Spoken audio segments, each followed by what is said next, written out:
Concept map tayo. Okay. Tandaan mo na ang kita sa sales type list, nadagdagan lang ng profit.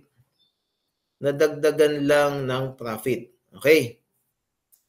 So, ibig sabihin, yung tatlong ito, applicable pa rin kasi nandyan yung interest income eh. The gross investment, net investment, and interest income. Okay. Ano yung madadagdag? The profit, edi sales minus cost of sales. Sales minus cost of sales, GP minus expense, and that is the net profit. Yan lang naman yung profit nun. Okay. Now, ito ngayon yung dapat natin tandaan. This is only applicable to sales type list. Your net investment here is equal to your sales if the residual value is guaranteed.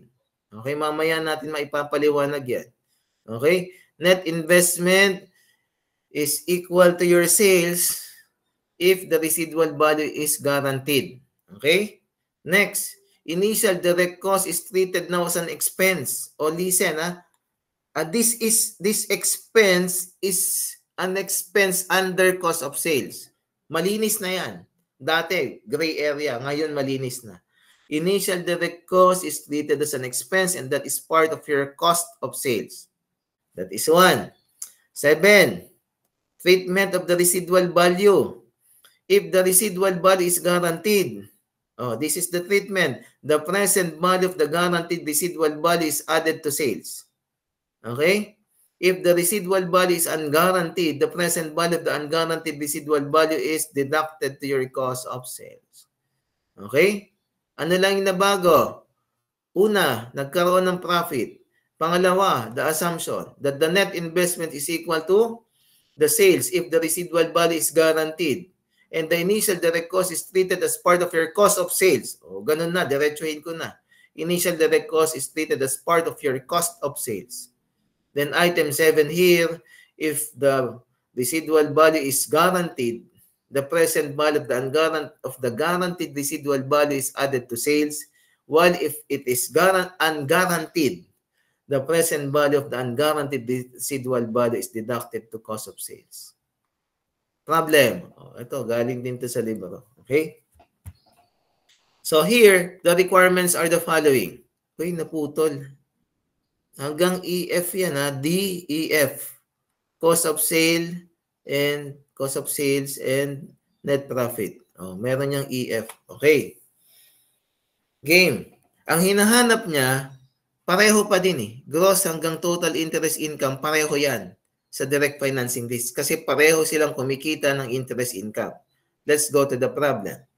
The cost of equipment is 1.2. Okay? Useful life of the equipment is 5 years. The lease term is 4 years. The annual rent payable at the end of each year is 400. Implicit rate is 10%. Residual value is 80,000. Whether guaranteed or unguaranteed, nasa problem. Anong nasa problem? Nasa requirement. Scenario 1, guaranteed. Scenario 2, unguaranteed. Okay? And these are not the PB factors. Kinumpute ka na. PB of 1 at 10% and is 4. This is 0.68. PB of OA, PB of AD. Okay? The equipment will revert to ABET at the end of the lease term and the initial direct cost amounting to 80,000. Okay? This 80,000, pareho kasi sila ng residual value kaya nakakalito eh. Okay? Nas 80,000. Again, initial direct cost is 80,000. And this 80,000 class is what? That is treated to be as part of your cost of sales. Initial direct cost across all leases is capitalized except for sales type lease. Because under sales type lease, the initial direct cost is treated as part of the cost of sales. Okay? Game. We have here gross investment. No? Gross investment, pareho lang ng ginawa natin kanina. There are 2 scenarios here. Pinagsabay na natin. Residual value is guaranteed, residual value unguaranteed. The gross investment is lease payments plus the unguaranteed residual value. Okay? Ano ang pumasok dito? If the residual value is guaranteed, ano ang lease payments? So have your fixed rental payments here and the guaranteed residual value. Okay? Magkano? That is 400,000 times 4 years. So this is 1.6 million. and the guaranteed residual value is 80,000. So this is 1.68 million. Okay? Let's go to the net investment. Okay? The net investment here would be fixed rental payments and the guaranteed residual value, the present value of these two. And the present value of these two is 400,000 times PV of OA 3.16. So that is 1,267,946. Kanina pa natin ginagawa yan. Okay? And again, this is your net investment. No? Then, you have the guaranteed residual value 80,000 times the PV of OA. So this is what? 54,641. So this is now your net investment. Okay? And your interest income is the difference between the two. 1.68 and net investment. Gini, gross investment minus net investment is your interest income amounting to 357 something. Okay. Tanong, are these items 1.68, 1.32, 3.357? Are these numbers would also be these numbers when we compute for the gross investment, net investment, and interest income under the scenario wherein the residual value is unguaranteed? Yes or no? The answer is yes. Okay? Pareho lang yan. Nasettle na natin yan kanina. Yan yon. Kasi lumalabas lang yung residual value. Nakuha. Kaya whether the problem is guaranteed or unguaranteed residual value, it would always be the same answer with gross, net, and interest income. Meaning, that would be indifferent. Okay? Kahit na magkamali ka sa pag-treat kung guaranteed or unguaranteed dyan, tatama at tatama ka pa din. Ano ang bago? Ito. Okay? The sale, cost of sale, and the net profit here. Okay. Ano ang sabi natin? Ang sabi natin kanina, under the sales type list, your net investment is equal to your sales if the residual value is guaranteed. At ang sabi natin kanina, if the residual value is guaranteed, the present value of the guaranteed residual value is added to sales. Okay, nandito tayo. So, ibig sabihin, since the residual value is guaranteed, the present value of the guaranteed residual value is added to sales. Diba yun yun? The guaranteed, if the residual value is guaranteed, the present value of the guaranteed residual value is added to sales. So, meaning this is an adjustment in sales. Okay? And what is the present value of the guaranteed residual value? Diba? That is 54. Okay? And under the sales type list, your net investment is equal to your sales if the residual value is guaranteed. Okay? So what is now the sale? E di yun, ano yun? Under the sales type list, your net investment is equal to your sales if the residual value is guaranteed. So this is now your adjusted sales already. That is your net investment of 1,322. Okay, 1,322,587. Okay? If this present value of the guaranteed residual value of 54 is only an adjustment in sale, what should be the unadjusted sale? So that is 1,322 minus 54. This is now the unadjusted sale. Okay, ulitin natin. Under the sales type list, your net investment is equal to your sales, provided that the residual value is guaranteed. Therefore, the sales here is 1,322,587 because that is your net investment. And we're talking here with the adjusted sales. Okay, because the concept also implies that if the residual value is guaranteed under the sales type list, the present value of the guaranteed residual value is added to sales. Meaning this is just an adjustment in sales. So adjustment lang yan sa sales. Okay? So meaning, coming from here, in-extract natin yung composition ng sales mo. That here comes the unadjusted sale plus the adjustment. And this is now the adjusted sales. Okay? So answer now in letter D, scenario 1 is 1322, 1322, 587. Okay. Let's now move now to the cost of sales. Ang cost of sales mo, ito, yung cost of equipment mo, 1,200,000 pesos. 1,200,000 pesos. However, there is what? There is an initial direct cost. And what is the initial direct cost accounting treatment under sales type list? That is included as part of your cost of sales.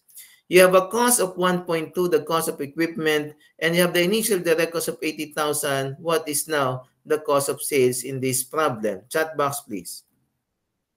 Magkano ang cost of sales natin dito? Remember that the initial direct cost is a capitalized initial direct cost is treated as part of your cost of sale under the sales type list. You have a cost of 1.2 million for the equipment and you have an initial direct cost amounting to 80,000. What should be your cost of sales now? Chat box, please.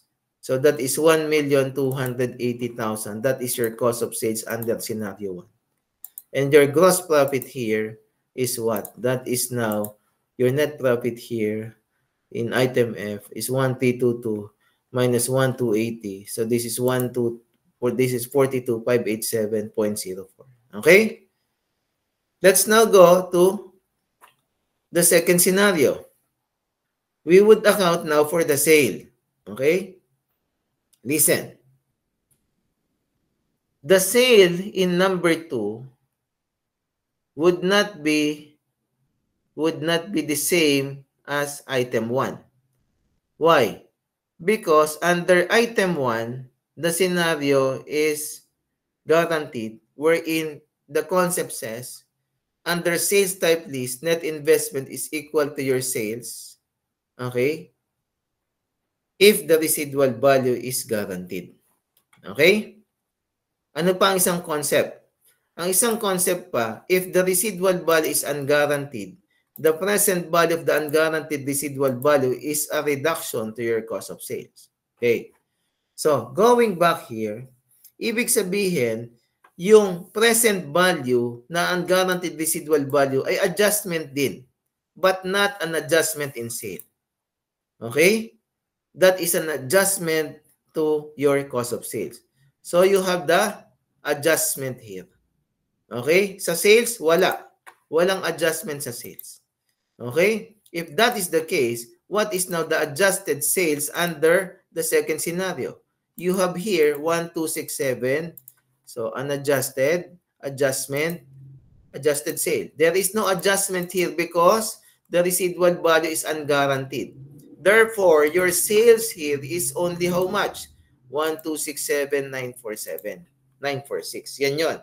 Kasi there is no adjustment in sale because the adjustment in sale would only happen if the residual value is guaranteed because the present value of the guaranteed residual value is added to sales.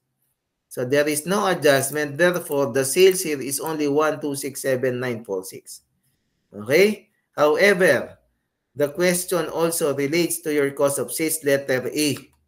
Okay? How much now is the cost of sales? Maraming consideration. You have the cost of equipment. You have the initial direct cost, which is also part of your cost of sales. And you have the present value of the unguaranteed residual value.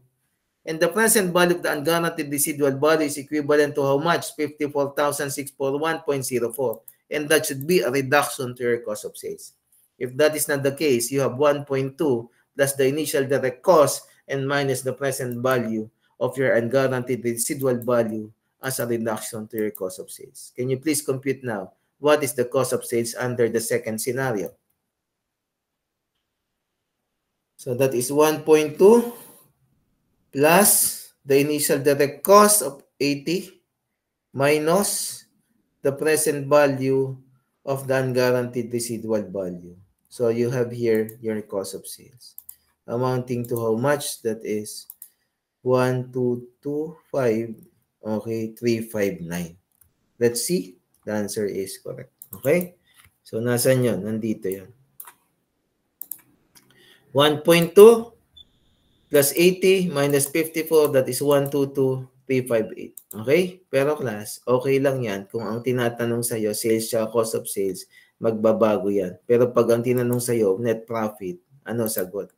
1267 minus 122, that would also lead to the same answer. That is 42,587. Okay? Kaya sa sales type list, pag tinanong net profit, regardless if the residual value is guaranteed or unguaranteed, that would also be the same. The gross investment are the same, the net investment are the same, the interest income are the same, and the net profit are the same. Saan lang nagkakaiba yan? If the question is about sales and the question is about cost of sales. And that is your lessor accounting.